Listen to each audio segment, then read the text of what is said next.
أهلا بيكم في فيديو جديد. النهاردة هوريكم ازاي نعمل شنطة سهلة قوي زي دي، مناسبة للمبتدئين خالص. شنطة مش محتاجة حاجة، يعني مش محتاجة سكيلز كتيرة أو مهارات في الكروشيه خالص. كل اللي محتاجينه بس إننا نكون بنعرف نمسك الإبرة ونعمل غرزة البف، بس هي دي كل الفكرة. يلا بينا نبدأ نشوف احنا هنحتاج ايه. أنا استخدمت 4 ألوان من خيط اسمه هيمالايا أنتي بيلينج، أو اللي هو مش بيوبّر، يعني هيمالايا صوف عادي بس مش بيوبّر.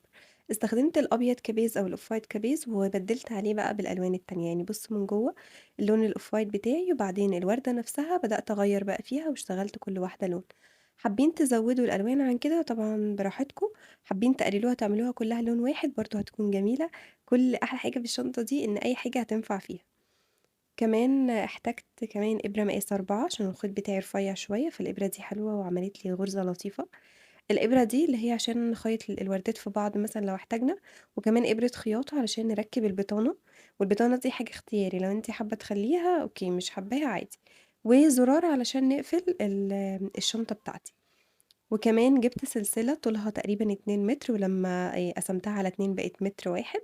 الطول ده كان مناسب ليّا، عايزة تزوّدي شوية أوكي ما فيش مشكلة. الحلقات دي كمان مهمة علشان نركّب فيها الإيدين بتاعة الشنطة ونقدر نشيلها منها. وبس هي دي شكل الfinal look بتاع الشنطة أو الشكل النهائي بتاع الشنطة. أول حاجة هنبدأ بيها هي إننا نعمل دايرة سحرية، تمام، وبعد كده هادخّل الإبرة بتاعتي تحت الخيط وهابدأ أشتغل. أول حاجة هنعمل بس غُرزة كده علشان نقفل الدايرة، وتمام كده، وبعدين غُرزة كمان، ونبدأ نشتغل بقى جوّه الدايرة السحرية بتاعتي. بالراحة هاوقّع الإبرة كده الخيط بتاعي من على صُبعي، وبعدين هابدأ أشتغل. أنا عملت 12 غُرزة، 12 غُرزة حشو في الدايرة السحرية، تمام، دي كده أول غُرزة معايا، وبعدين هاكمّل باقي ال12 كلّهم. دي كده تاني واحدة،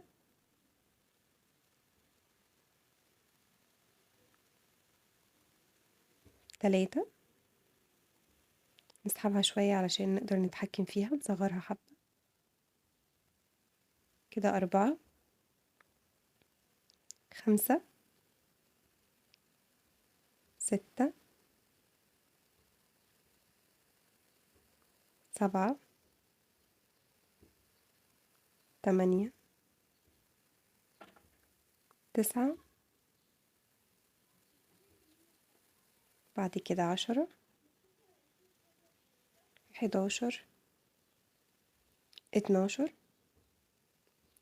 وبعدين هنقفل الدايرة بتاعتي. هاقفلها إزاي؟ طبعًا أنا باعِد الأول عشان لو في حاجة غلط ألحقها في البداية، بس تمام هُم 12. هنقفل بقى الدايرة بإن أنا أسحب الخيط القصير ده جامد، هتتقفل معايا الدايرة بتاعتي خلاص، تمام كده؟ طيب هابدأ في الخطوة الجاية إن أنا أبدِّل اللون الجديد بتاعي اللي هاشتغل بيه الورقة. شايفة أول غُرزة عندي دي أنا هادخّل فيها الإبرة كده بس مش هاشتغل حاجة، هادخّلها كده وأخلّي كل حاجة زي ما هي. تمام. بعد كده هاجيب اللون المختلف بتاعي، وده الطريقة اللي أنا هاشتغلها في كل الألوان بتاعة الوردات اللي جاية. هاعمل الجزء الأبيض ده زي ما هو كده، وبعدين هاجيب اللون الجديد ألفه على إيدي كأن هو اللون الأساسي بتاعي أصلًا، وهاسحبه برّه الغرزة اللي هي غرزة الحشو اللي تحت دي، تمام، وبعد كده برّه الدايرة اللي كانت على الإبرة وكده خلاص. وبعدين هاعمل 2 سلسلة، 1، 2، بداية أي ورقة من الورق اللي جاي هيكون 2 سلسلة، أوكي. الجزء اللي تحت ده اللي هو واحدة طويلة وواحدة قصيرة، الفتلتين دول أنا هاشتغل عليهم علشان أضمن إن هُم ما يفكوش. بس في الأول هاعمل غرزة البَف بتاعتي، خدت لفة، وفي نفس مكان الغرزة القديمة دخّلت الإبرة بتاعتي. خلّي بقى الاتنين دول زي ما اتفقنا هاشتغل عليهم علشان ما يفكوش مني. هاعدّيهم كده من فوق الإبرة بتاعتي وأبدأ أشتغل عادي. علشان أعمل غرزة البَف هاسحب الإبرة بتاعتي بالخيط لفوق، بُصّي سحبتها لفوق إزاي، يعني على قد ما تقدري كده. وبعدين مرة كمان بنفس الطريقة لفوق برضه، وهنلف لفة ونعمل تالت مرة، وبعد كده هاعمل 3 كمان زيهم بس في الغرزة اللي بعدها. هالف لفة وادخل في الغرزة اللي بعديها على طول، تمام كده. خلّي الفتلتين اللي ورا شغالة عليهم أهو، وبعدين اسحب مرة ومرة كمان، وبعد كده هتكون آخر مرة، تمام كده. ده كده غرزة الباف بتاعتي. بعد كده هالف لفة على الإبرة وهاسحب الخيط برّه كل الغرز اللي عندي على الإبرة، وهاقفلهم بغرزة واحدة بس، تمام، وبعدين هنشتغل 2 سلسلة، 1، 2، وفي نفس المكان بتاع الغرزة الأخيرة خالص ده هاعمل فيه غرزة منزلقة، ودي اللي هاقفل بيها الورقة بتاعتي. تمام، هنجيب الإبرة في نفس المكان في آخر غرزة كنت شغالة فيها، وهاسحب الغرزة المنزلقة.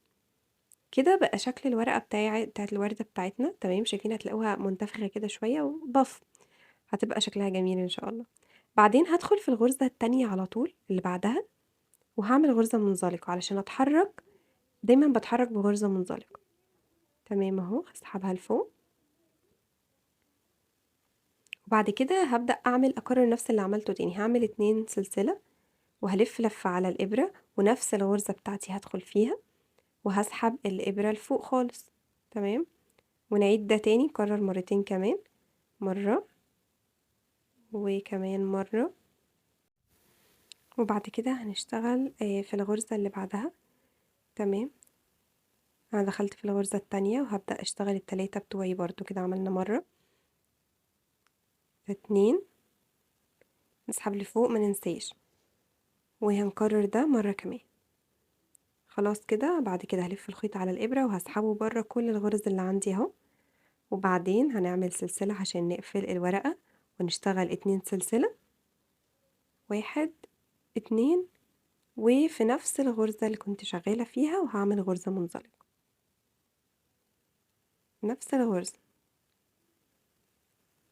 وعشان اتحرك للغرزة اللي جنبها هدخل فيها برضو في تاني غرزة على طول، وهعمل غرزة منزلقة.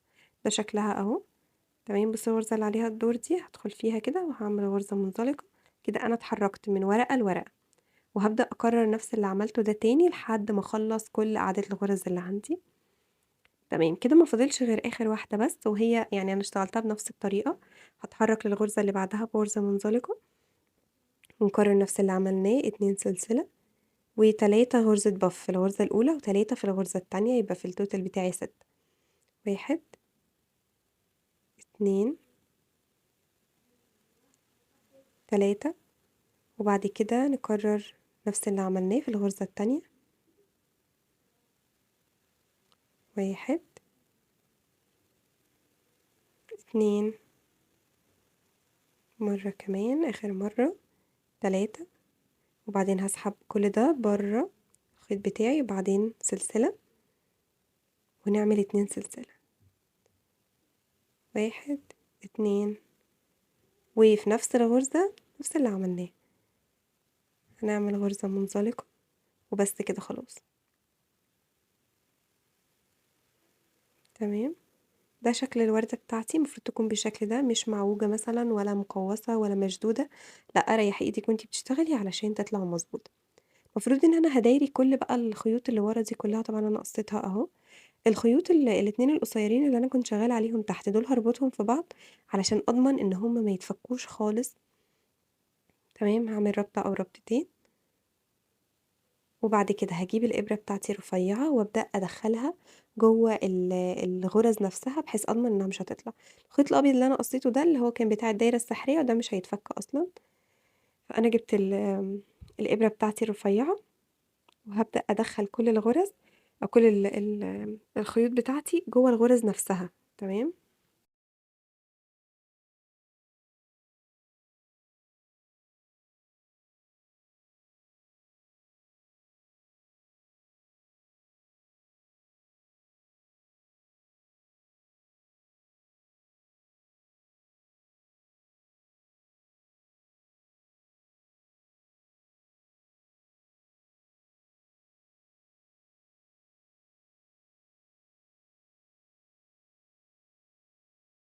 دي كده الوردة بعد ما خلصت خلاص.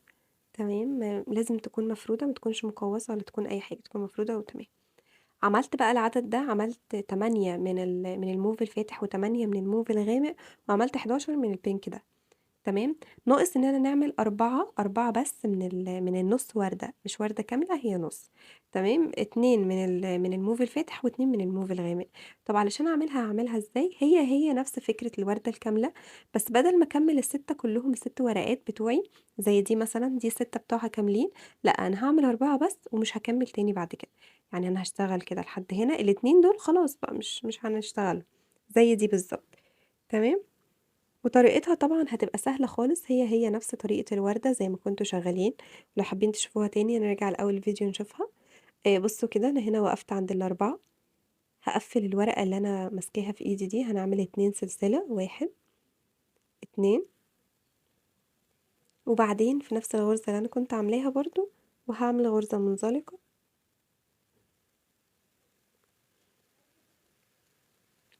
طيب أنا هاتحرك للغرزة اللي بعد كده بغرزة منزلقة عادي برضه كأني هاشتغلها، بس بعدين هاشتغل غرز حشو. هو هنا فاضل 4 غرز حشو في الجزء الأبيض، هاعمله تاني فوق غرز حشو برضه، يبقى أنا كده قفّلت الوردة بتاعتي على 4 ورقات بس مش هاكمّل ال6 بتوعي، تمام، بعدين آخر مرّة بعد كده هاقفّلها بغرزة منزلقة ويبقى أنا كده قفّلت نُص الوردة بتاعتي وخلاص على كده، تمام كده. طبعًا هنقفّل الخيط من ورا بنفس الطريقة اللي بنعمل بيها الوردات بتاعتنا العادية خالص.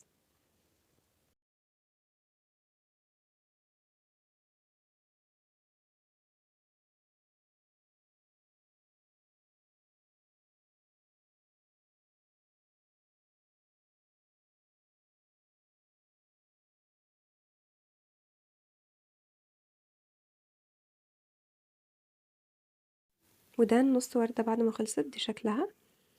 تمام، طبعًا إحنا هنحتاجها علشان جوانب الشنطة. طيب إزاي هارُص بقى الورد بتاعي؟ أنا عملت الترتيب بتاعي كان كده pink وبعد كده موف وبعد كده موف غامق وبعدين pink تاني، بس يعني ناخد بالنا وإحنا بنحط الألوان عشان ما نلخبطش الدنيا. تاني صف أنا بدأته ببداية النُص وردة ونهايته كانت نُص وردة برضه، وبعد كده حطيت الألوان بتاعتي بالترتيب اللي أنتم شايفينه ده. الصف التالت هيكون هو نفس الصف الأول بنفس ترتيب الألوان، تمام، كل مرة الصف اللي قبله هيتكرر، أوكي، أهو شايفين كده بقت عاملة إزاي، نفس الصف الأول هو الصف التالت. بس في حاجة ناخد بالنا منها وهو تركيب الورد مع بعض. خلّي بالكم بُصّوا أنا كل ورقتين قصاد بعض بالضبط، كل 2 كده قصاد بعض عشان يكونوا متداخلين جامد وما يكونش في فراغ كبير في النُص. لو أنا حطيت الوردة يعني كل ورقة قصاد ورقة مش هتبقى مضبوطة ومش هاعرف أصلًا أركّبها، أمّا لو أنا دخّلتها كده بالضبط زي الpuzzle كده، خلاص كده شكلها مضبوط وفي الترتيب مش هتتعبني في التركيب. بعدين الصف الرابع بدأته بقى هنا مش بنُص وردة، أنا بدأته بوردة كاملة، الصف اللي في النُص ده هيكون وردة كاملة مش نُص وردة، تمام، ورصيت برضه الورد بتاعي بنفس ترتيب الصف التاني. طيب الصف الخامس هو الصف الأول والصف التالت، الفردي زي بعضه والزوجي زي بعضه، بنفس الطريقة وخلّي بالكم وأنتم بتحطوا الورد، علشان ما يكونش في لون مش محطوط في مكانه مثلًا فيعمل لي مشكلة. كده الصف اللي قبل الأخير بدأته برضه بنُص وردة وفي الآخر نُص وردة، تمام، وآدي ده آخر صف معايا خالص. ده كده المقاس بتاع الشنطة بتاعتي، تمام. لمّا آجي أركّبهم أنا هاخلّيهم قدّامي كده، بس هاجيب الخيط ده أنا استخدمت الpink الفاتح، حسّيته أحلى في التركيب يعني مع الورد كده، ما كانش شكله مش باين أصلًا فشكله جميل. هامسكه بنفس الطريقة دي، بس شوفوا أنا هامسك إزاي، أنا رُحت جِبت الوردتين دول وتنيتهم كده على بعض علشان أعرف أنهي غرزة بالضبط اللي أنا هاشتغل فيها، تمام، علشان ما أتوهش وأحتار يعني، أفضل ماشية بنفس الترتيب اللي أنا حطيته في الأول.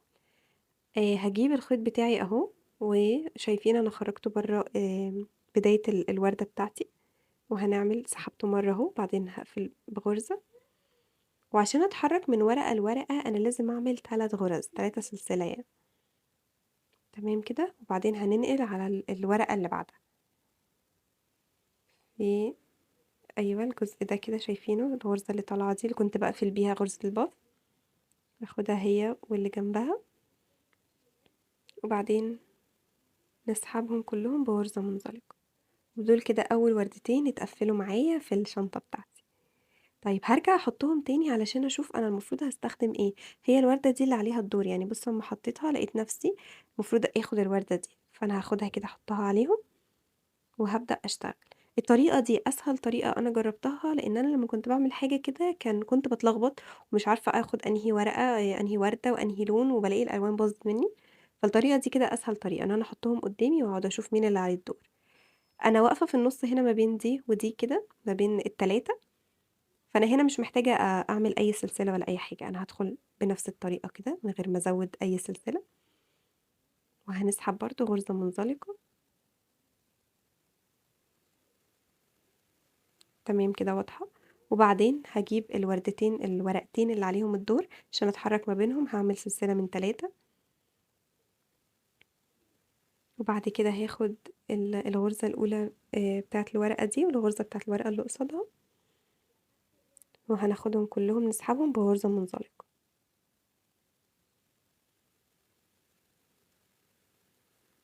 تمام كده. هارجع احطهم مكانهم علشان اشوف انا مين اللي عليها الدور معايا دلوقتي.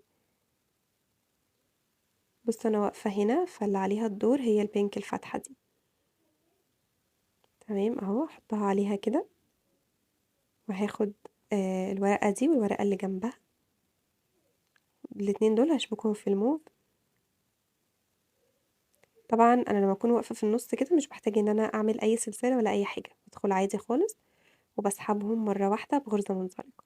بعدين هتحرك للتانية زي ما اتفقنا ب3 سلسلة، 1 2 3، وهدخل في الغرزة اللي بعدها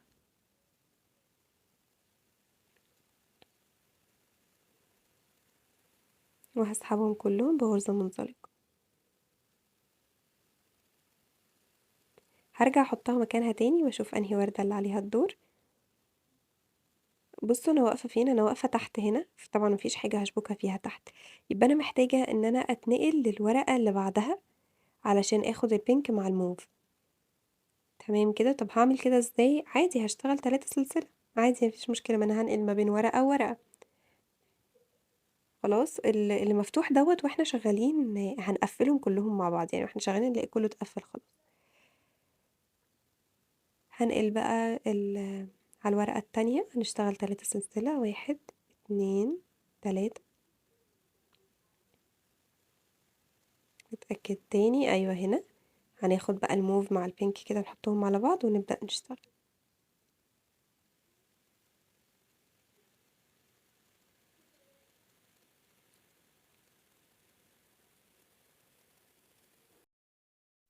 بعد كده هقفلهم كلهم بغرزة منزلقة، وبعدين هنقل على الورقة التانية، فأنا محتاجة إن أنا أعمل 3 سلسلة، 1 2 3، وأدخل في الغرزة اللي بعدها وأسحب الاتنين بغرزة منزلقة، وهرجع نفس اللي انا عملته قبل كده، هحطهم الورد اللي انا قفلته واشوف نفسي هو انا مين اللي عليه الدور. فكانت الوردة اللي هي الموف الفاتح، المفروض ان انا هقفلها بنفس الطريقة اللي قفلت بيها اللي كانوا قبل كده. هنكمل الصف بتاع الورد ده بنفس الطريقة كل مرة هخلص الورد بتاعي هرجع احطه مكانه واشوف مين اللي عليها الدور، واكمل لحد ما اخلص الصف كله.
أنا كده شبكت آخر وردة معايا في الصف ده، والمفروض إن أنا واقفة تحت خالص ما بين الموف والبينك الفاتح.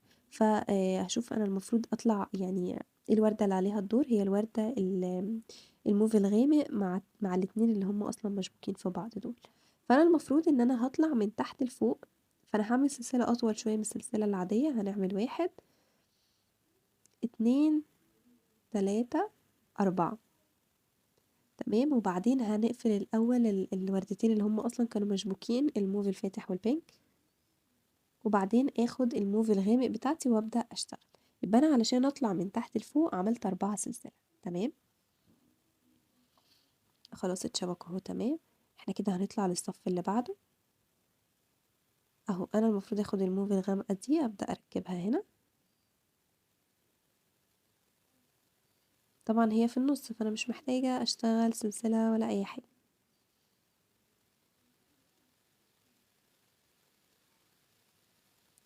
ندخلهم كده مع بعض، وبعدين هنقل على الورقة التانية، فهعمل 3 سلسلة.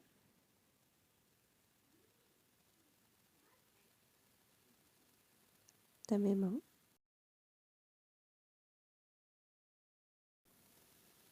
خلاص، بص انا واقفه فين، انا واقفه هنا تحت في الجنب خالص، والمفروض ان انا هقفل الاتنين اللي جنب بعض دول. فانا هطلع برضو بنفس الطريقه علشان ياخد البينك الفاتحه زي ما عملت تحت. هنعمل برضو 4 سلسله.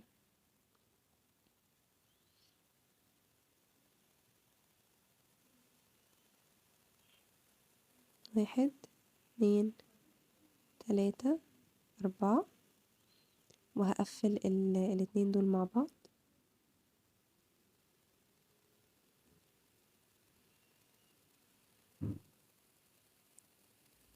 تمام كده، وبعدين هناخد اللي كان عليها الدور، نرجع نحطها برضو مكانها عشان نتأكد. اللي عليها الدور هي البينك الفاتحة، فانا هاخدها هنا وهبدأ اوصلها عادي زي ما ركبت كل اللي فات، يعني هركبها هي كمان.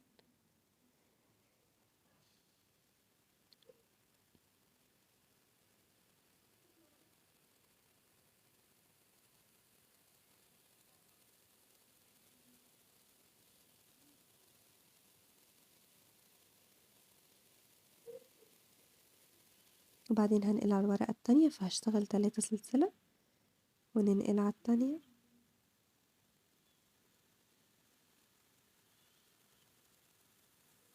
وارجع اشوف انا كنت واقفة فين، مين اللي عليه الدور. المفروض الموف دي هي اللي هاخدها معايا. تمام، هاخد الموف هنا في النص واركبهم زي ما ركبنا قبل كده، وبعدين هركب الاتنين اللي هي الموف والموف الفاتحة.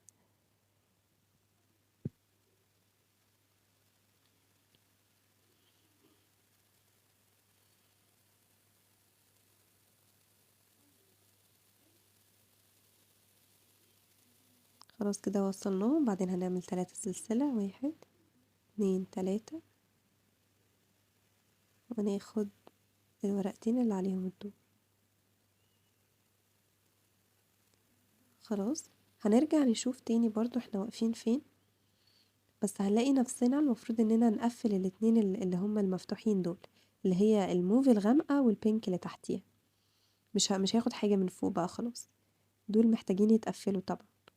هننزلهم كده ونبدأ نقفلهم برضو مع بعض من غير سلسلة ومن غير اي حاجة.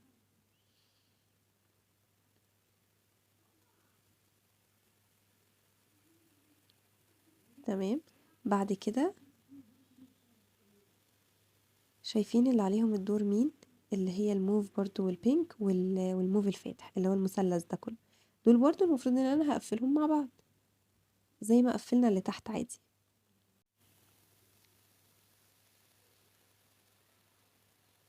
بعد كده هنعمل برضو 3 سلسلة. 1 2 3، عشان نقفل المثلث اللي اتفقنا عليه ده.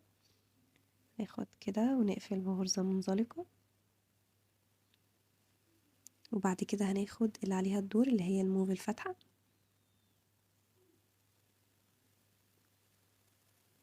المفروض ان انا لسه هقفل الموف الفاتحة والموف الغامقة مع بعض، فعملت 3 سلسلة وهاخدهم مع بعض.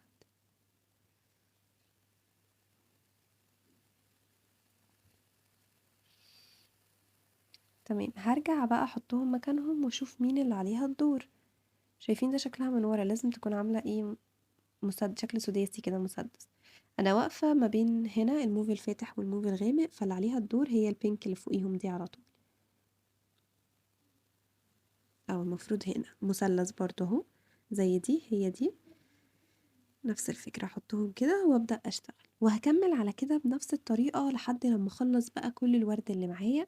كل مرة هقف اشوف انا محتاجة اقفل الورد اللي انا اصلا اللي هو معايا في قطعة واحدة، ولا محتاجة اخد وردة من فوق. وطول ما انتي بتحطيها قدامك وتشوفي مين اللي عليه الدور، عمرك ما هتتلخبطي وعمر ما لون هيجي غلط او مش في مكانه. بجد الطريقة دي اسهل طريقة عن تجربة، يعني انا عانيت كتير قوي مع الوردة دي بالذات، بس دي اسهل طريقة. فهنكمل لحد لما نخلص الشنطة كلها بنفس الطريقة دي.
كده انا قفلت الشنطة بتاعتي كلها اهو. طبعا ناقص في اجزاء لسه ما اتقفلتش، اللي هو الصف الاخير خالص، في حاجات لسه فيها مفتوحة.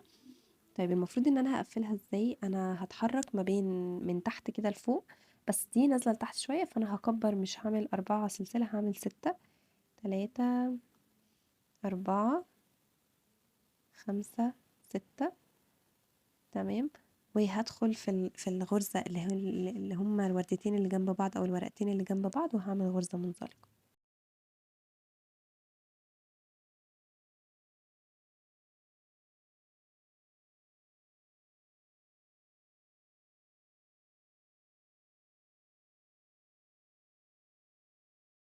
بعد ما قفلتهم هبدأ انقل على الوردة اللي بعدها. فدايما طالما هنقل ما بين وردة ووردة، فانا هشتغل 6 سلسلة. تمام، يبقى دي قاعدة بقى لحد ما اخلص الشنطة كلها، 6 سلسلة ما بين الوردة والوردة. تمام كده اهوت. وبعدين هقفل اللونين اللي جايين دول مع بعض، وهكمل بنفس الطريقة دي لحد لما اخلص كل الوردات بتاعتي برضو. ما بين كل وردة ووردة 6 سلسلة. تمام اهو. انا كده خلصت كله لحد الاخر. كلها كده بقت قطعة واحدة خلاص. تمام، شايفين شكلها عامل ازاي؟ عايزة بس اوريكم، يعني لما ان شاء الله تتقفل وتبقى وردة، المفروض ان احنا هنقسمها بالنص كده. تمام، الجزء الطويل دوت هو اللي هنقفل الوردات دي في بعضها، هو الركن بتاع الشنطة بتاعتي. عشان كده دول سيبناهم طوال، ما خليناهمش نص زي اللي فوق. تمام، وهتتقفل برضو بنفس الإبرة، بإبرة الكروشيه بتاعتي، وهتبقى سهلة خالص إن شاء الله. طيب في البداية بس يعني قبل التقفيل، المفروض إن أنا هنقلبها كده على الظهر. طبعا مش هنقفل على الوش خالص، لازم يكون على الظهر. أنا لسه ما قصيتش الخيط بتاعي، بس محتاجة أطلعه من الوردة اللي تحت أو من الورقة اللي تحت الورقة اللي فوق. هنعمل 3. 1 2 3. وهدخل في الغرزة دي والورقة اللي قصادها، وهعمل غرزة منزلقة عادي كأني بقفل أي حاجة، يعني كأني بقفل أي وردة منهم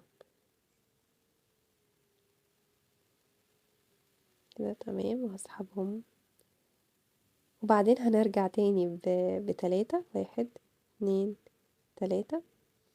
وهقفل بقى ايه الوردتين اللي جايين مع بعض، اللي هما البينك والبينك برضو اللي قصادها، اللي هي في الركن هنا.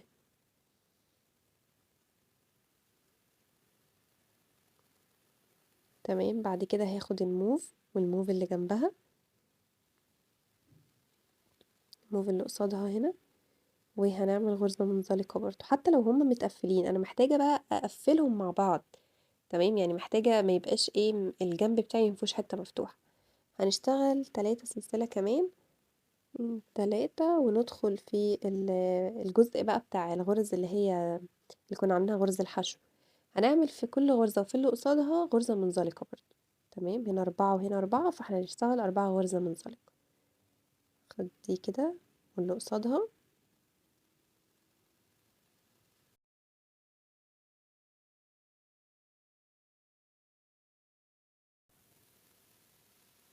بعدين مرة كمان لحد لما نخلصهم كله.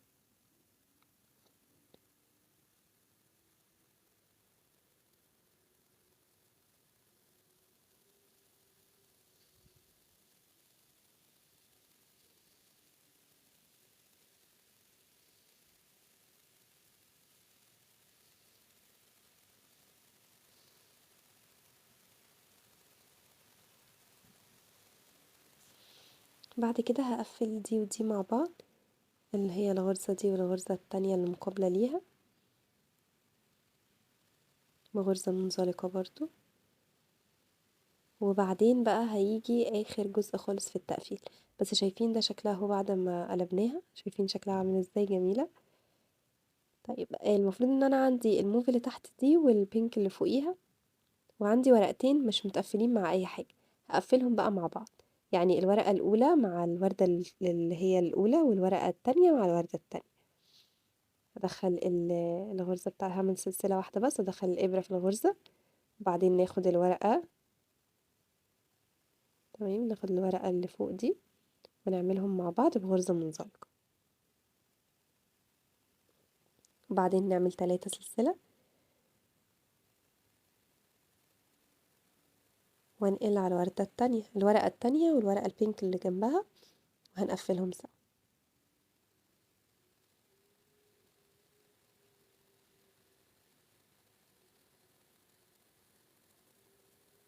نقفل بغرزة كمان بس احتياطي، وبعدين هنقص الخيط. وخلاص كده انا مش محتاجة الخيط تاني في الناحية دي، انا المفروض هنقل بنفس الطريقة وبنفس كل حاجة على الناحية التانية. نقص الخيط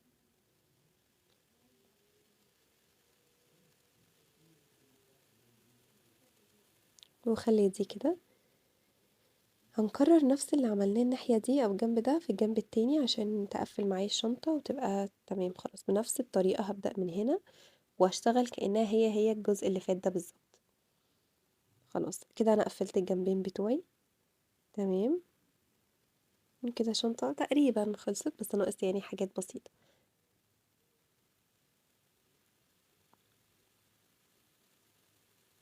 شايفين بقى الفراغات، في فراغات فيها كده مضايقاني مش عاجباني، فحبيت ان احنا نقفلها. فهنقفلها ازاي؟ هنجيب الابرة والخيط بتوعي، وما بين كل اتنين مع بعض كده هحاول اقفلهم مع بعض بالابرة.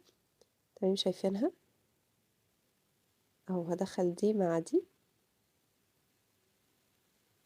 وهنربط طرف الخيط اللي في الاخر خالص مع بعض ربطتين كده، عشان بس ايه ما تفكش مني، وعشان برضو ما يبقاش في فراغ يعني، وما تشديش جامد قوي وانتي بتربطي، يعني ايه بالراحة. ماشي. شوفي بقى شكلها كده الفراغ ما بقاش فيه، ما بقاش موجود اصلا. وهنقص الخيط ونعمل كده. خلي بالك لا تقصي الوردة، ونعمل كده في كل الوردات اللي عندي بقى. كل فراغ كده اشوفه مضايقني خلاص انا هقفل. لو الفراغات انتي حباها مثلا وحاسه ان شكلها مش وحش خلاص براحتك، بس انا حسيت ان هي محتاجه تتقفل يعني. نعمل بقى كده في كل الفراغات اللي عندنا.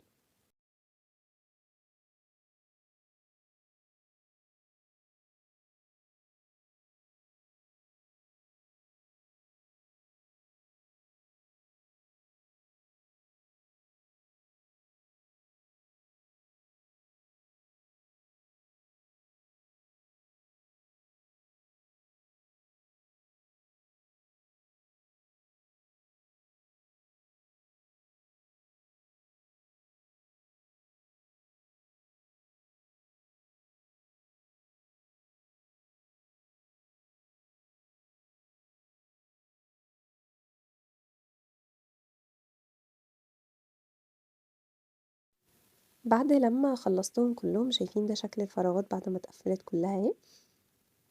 الخطوة دي خطوة اختيارية، هو البطانة. مش عارفة انا حبيت اركب لها بطانة، حسيتها هتبقى امتن شوية، ممكن احط فيها حاجات اكتر. جبت هي قماش عادية وقفلتها كده من الجناب، وعملت لها الجزء اللي فوق ده كده تنيته قماش عادية خالص يعني.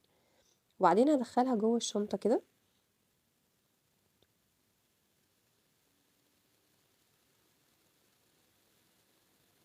وبعد كده بالإبرة الرفيعة وإبرة الخياطة قصدي، وهنبدأ نخيطها في طرف الشنطة اللي فوق. تمام. طبعا لازم نظبطها كويس يعني نفردها كويس جوه الشنطة عشان ما تبقاش مكلكعة. تمام. هنجيب اهي الإبرة الرفيعة بتاعتي وهبدأ أخيطها.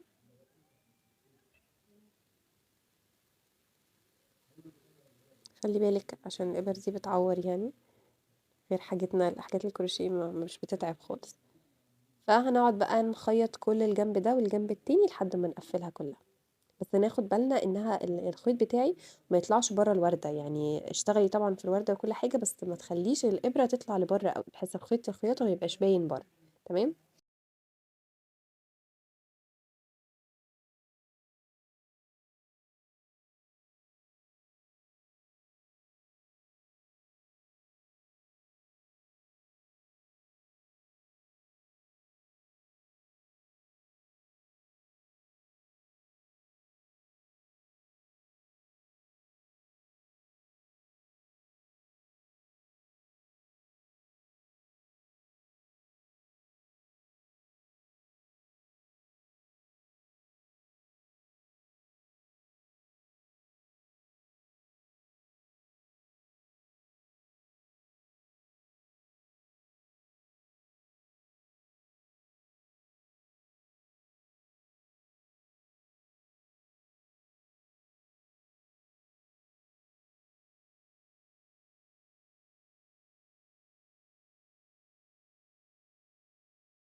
كده أنا خلّصت البطانة بتاعتي وثبّتها كويس في الشنطة.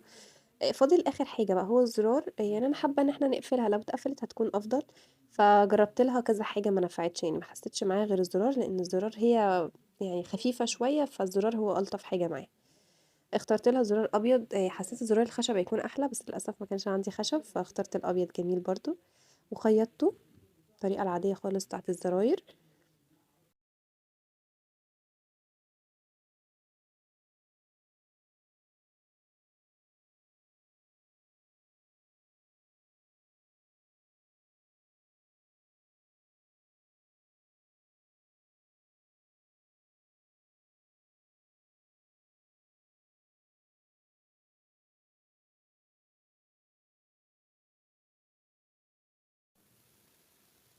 خلاص كده، وأنا كنت مختارة مكانه بحيث يكون ليه مكان إن أنا أقفلها منه كده، بُصّوا في نُص الشنطة بالضبط. كده الشنطة خلصت، ما بقيش فيها غير حاجة بسيطة جدًا، وهي إننا نعلّق السلسلة. السلسلة دي كانت من عند أي حد بتاع إكسسوار عادي. هنجيبها كده 2 متر وهنقسمها على 2 فهتبقى متر واحد، وجبت الحلقات دي كمان. تمام. بُصّوا أنا هاعمل إيه، أنا هادخّل السلسلة بتاعتي جوّه الحلقة، وبعدين هاعدّيها الناحية التانية، وكده خلاص اتقفلت. نكررها مرة تانية، دخّلتها مرة أهو، بعدين بإيدي كده طلّعت الحلقة منها. كده خلاص ناقص بس إننا نركّبهم، ونركّبهم عادي، يعني هي أصلًا حلقة ميدالية، فإحنا هنركّبها كإنها ميدالية عادي خالص. هافتح الدايرة بتاعتي دي أو الحلقة شوية، وبعدين هادخّلها جوّه الغرز بتاعتي.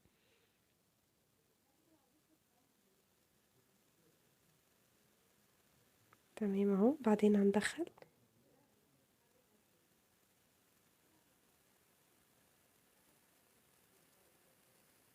بس كده، ونعدّي التانية بنفس الطريقة برضه.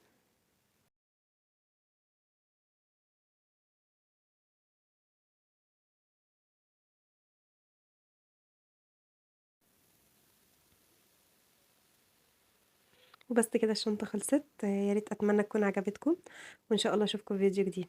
سلام.